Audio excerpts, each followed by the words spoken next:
की कहलक बड़ा बाबू जे महात्मा गांधी एकेटा धोती पहिरै छलै, एकेटा धोती ओढ़ै छलै, गांधीजी लग दोसर धोती नहीं छलै। नहीं हो, गांधीजी गरीब नहीं छलै, गांधीजी बहुत बड़ा बाप के जमींदार के बेटा छलैया। गांधीजी कोई मामूली आदमी नहीं छलैया, बैरिस्टर रहे, लेकिन देश सेवा के भावना रहे गांधीजी के, जे की कलकै तऽ बैरिस्टर के नौकरी छोड़ के देश सेवा में लागि गेलै।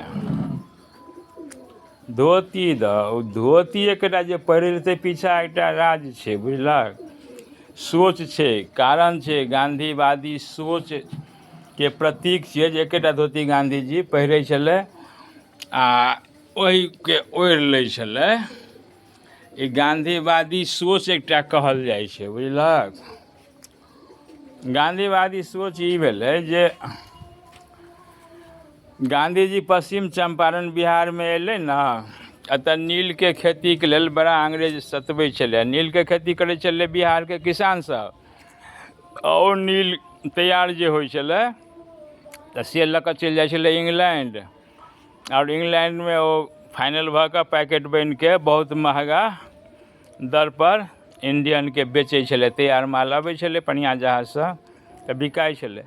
तऽ एही समस्या के बुझै लए गांधीजी पश्चिम चंपारण एलै, चंपारण जिला छै, पश्चिम चंपारण पूर्वी चंपारण, तऽ जिला एलै जे आखिर की बात छियै जे नील के खेती के लेल बार बार किसान आंदोलन करै छै आ पुलिस सब लाठी चार्ज करै छै, मारै छै। तऽ गांधीजी एलै तऽ गांधीजी एकटा दलान पर दरवाजा पर, गरीबे आदमी छलै, हुनका दरवाजा पर बैस रहलखिन।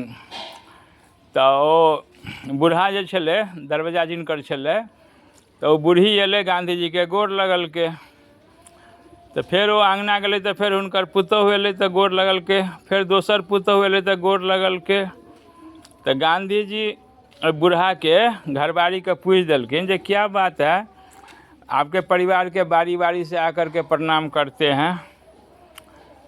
तऽ बजौलकै बूढ़ी के जे, तो बूढ़ी का पूछलके कि क्या बात है आप लोग बारी बारी से आकर के प्रणाम करते हैं, एक बार क्यों नहीं प्रणाम करते हैं, हमको कहीं और जाना है, दूसरे दरवाज़ा भी जाना है, दूसरे गांव भी जाना है, हमको नील खेती की जानकारी लेना है। तो तखन की भेलै तो बूढ़ी कहलकै ये सर हम लोगों को एक ही साड़ी है और वैसे ही किसी तरह से समय गुजार रहे हैं, काट रहे हैं, तो एक ही साड़ी को बारी बारी से पहन करके आपके सामने हम लोग आए हैं, दो पुतोह हैं, हम हैं, तो एक ही साड़ी से तीनों आदमी कहीं जाते हैं तो एक ही साड़ी से काम चलाते हैं। तो तहिया गांधी जी के दिमाग में ये बैस गेलै जे नहीं, भारत सचमुच गरीब है, जो कपड़ा पहनने के लिए दो सेट कपड़ा नहीं है, और इतना तक है कि एक साड़ी से एक सास और दो पुतोह गुजर कर रही है। इतना अभाव है हमारे देश में कपड़ा का, या गरीबी है इसीलिए, तो चलो हम कम कपड़ा ही पहनेंगे। ई सोच छलै गांधीवादी सोच एकरा कहल जाइ छै। और तहिया से गांधी जी एकेटा धोती पहिरऽ लगलखिन और एकेटा धोती ओढ़ऽ लगलखिन। तहिया से गांधी कोनो भरि इच्छा कपड़ा जीवन में कहियो नहीं पहिरलखिन। तऽ एकरा बाद कहल जाइ छै गांधीवादी सोच, बुझलक। ई सब इतिहास के बात छै। आइ काल्हि के विद्यार्थी सब तऽ ओते इतिहास और पढ़ै नहीं छै, आब तऽ कॉमर्शियल पढ़ाई भऽ गेलै,